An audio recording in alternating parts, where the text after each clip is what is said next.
Assalamualaikum warahmatullahi wabarakatuh. Di kesempatan ini pembelajaran daring ya. Kali ini saya akan memberikan paparan tentang perawatan berkala pada mekanisme katup.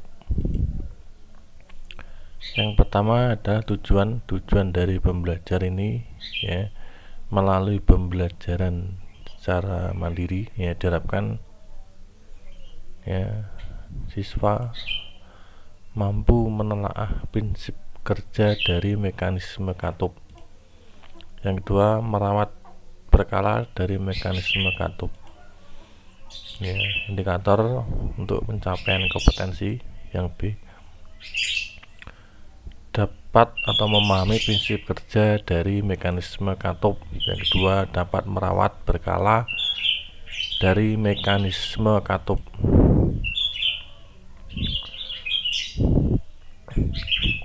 Materi yang pertama adalah bagian-bagian dari mekanisme katup. Ini bagiannya ada tuas katup, ada kepala silinder ya, ada pengantar katup ya, ada katup itu sendiri, ada batang penumbu, ada mangkok, ada poros cam, ada silinder blok. Mekanisme katup pada mesin kendaraan ya, berfungsi untuk mengatur pemasukan gas baru. Jadi, gas baru itu adalah campuran antara bahan bakar dan udara secara otomatis ke dalam silinder dan mengatur pembuangan gas bekas ke saluran buang. Jadi yang hisap itu mengatur gas baru, sedangkan katup buang adalah mengatur gas sisa pembakaran ya. Setelah langkah usaha, maka langkah buang itu katup bekerja ya. Katup membuka, ada katup buang untuk mengeluarkan gas sisa pembakaran, yaitu asap yang ditimbulkan.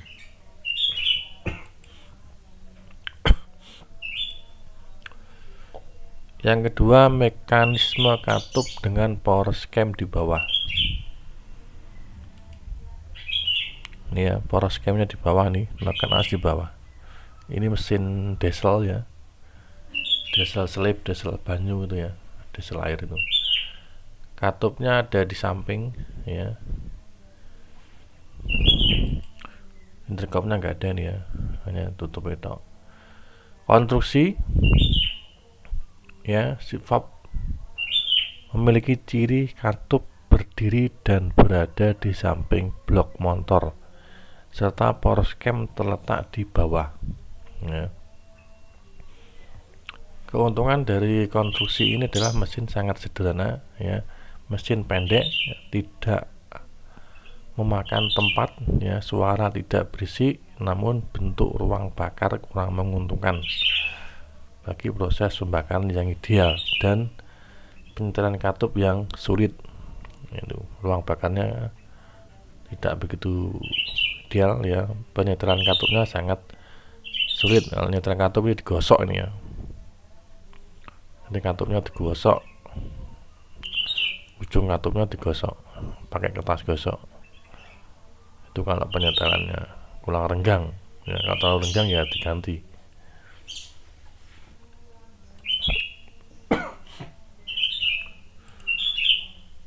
Yang B, katup di kepala silinder overhead valve atau OHV. Intercomnya, di sini intercom ini ada katupnya, ada mekanisme katup. Katupnya menggantung di kepala silinder. Poros cam terletak di blok silinder bagian samping bawah.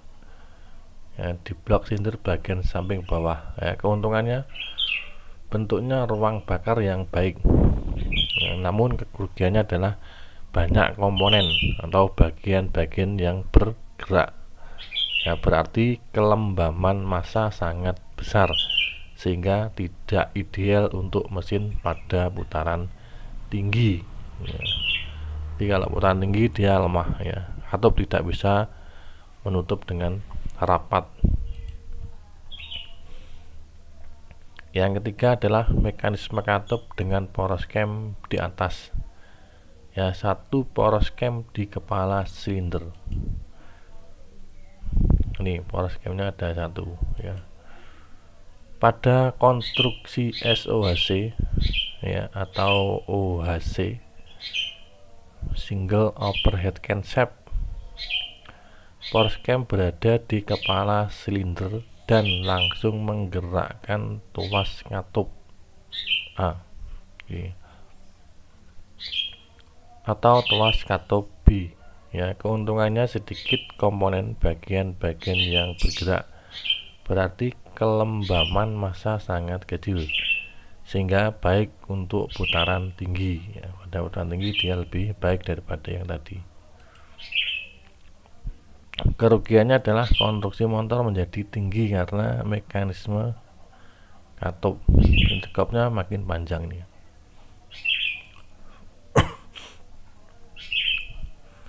Yang B, dua poros cam di kepala silinder ya, double overhead crankshaft atau DOHC. Ini tidak menggunakan Templar ya. Kalau yang SOHC itu menggunakan Templar. Konstruksi DOHC memiliki dua cam di kepala silinder, di satu katup satu cam ya. Kalau ini ada 4 nih ya, dia ada 4 katup, 2 katup buang, 2 katup hisap, masing-masing ada nasnya sendiri, ada camnya. Cam langsung menggerakkan mangkok ya, penumbuk katup. Keuntungannya bentuk ruang bakar baik dan susunan katup bentuknya V, menguntungkan bagi performa mesin atau unjuk kerja mesin.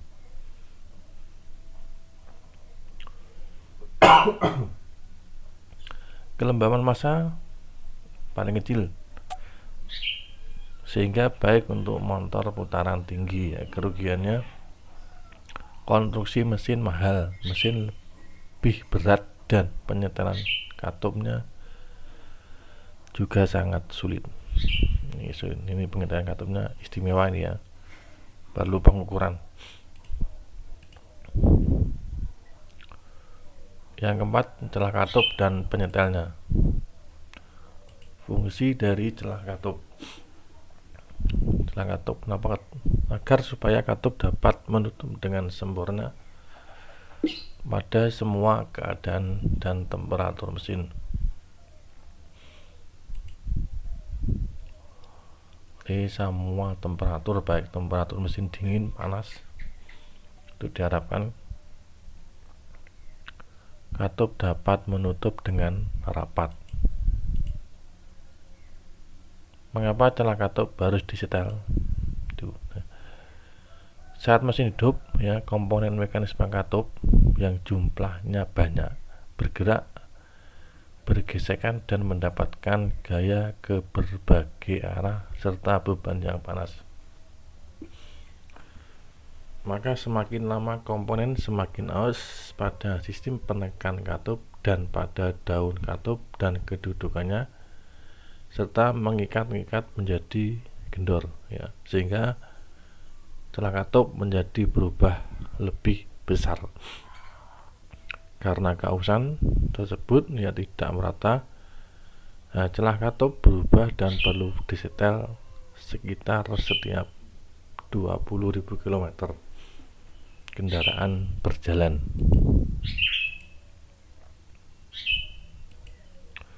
Celah katup berpengaruh terhadap unjuk kerja mesin ya, seperti celah katup yang terlalu besar ya, penggerak katup berisik ya, ada suara pukulan pada logam. Yang B, bagian penggerak katup bisa patah.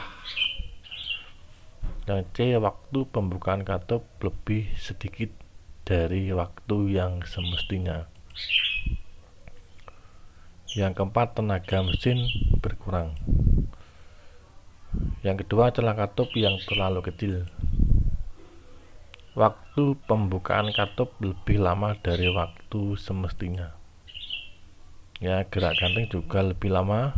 Kerugian gas baru yang keluar bersama gas buang besar, akibatnya putaran needle kurang stabil, mesin atau motor bergetar.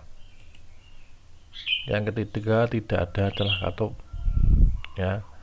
Katup tidak menutup dengan sempurna. Ada kerugian gas baru yang keluar bersama gas buang. Tenaga motor sangat berkurang, ya. Pembakaran dapat merambat ke karburator.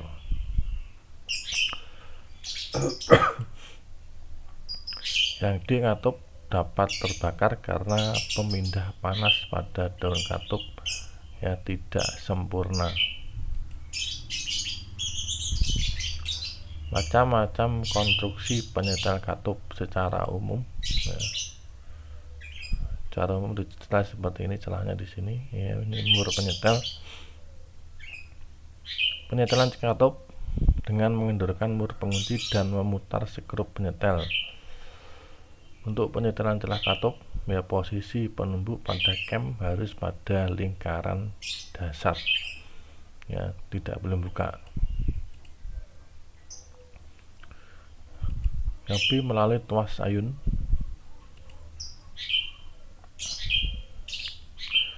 Ini baut penyetelnya di sini, ya, celahnya di sini.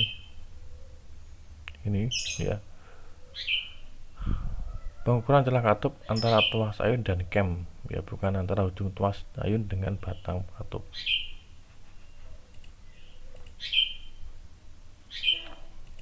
Dengan plat penyetel, ya, ini ada spinnya di sini. Pada sistem ini penyetelan katup dilaksanakan dengan penggantian plat penyetel, jadi kita beli di toko setelah melakukan pengukuran pembagian yang tersedia dalam bermacam-macam ketebalan. Jadi hasilnya berapa kita beli di toko dengan ketebalan yang sudah kita ukur. Untuk menyetel celah katup, ya, diperlukan satu set plat penyetel dan alat khusus untuk menekan mangkok penekan katup.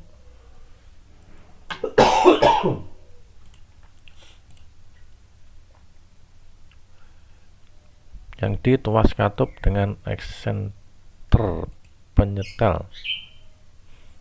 Ini penyetelnya di sini. Ini sen yang tengah ini, ya. Tengah ini untuk menyetel celah dari katup. Ini bentuknya oval ini, ya, tidak bundar ini. Disesuaikan, terus murnya dikencangkan. Yang E menyetel celah katup pada motor Neptune. Ini penyetelnya di celahnya di sini nomor 3, ya, di sini. Ini penyetel, ini bulernya, ini begasnya, ini katupnya. 1 buler, 2 mur penyetel. Yang ketiga tuas katup dari plat yang dipres. Oke, terima kasih, ya. Bagi kalian yang belum melakukan like, silahkan klik tombol like, ya, serta komentarnya jangan lupa, ya, beri komentar pada video saya. Serta yang belum subscribe, yang masih merah, silahkan klik tombol subscribe, ya, serta lonceng notifikasinya diaktifkan supaya nanti kalau ada konten baru dari saya, kalian yang pertama kali yang akan melihat. Terima kasih, ya. Wassalamualaikum warahmatullahi wabarakatuh.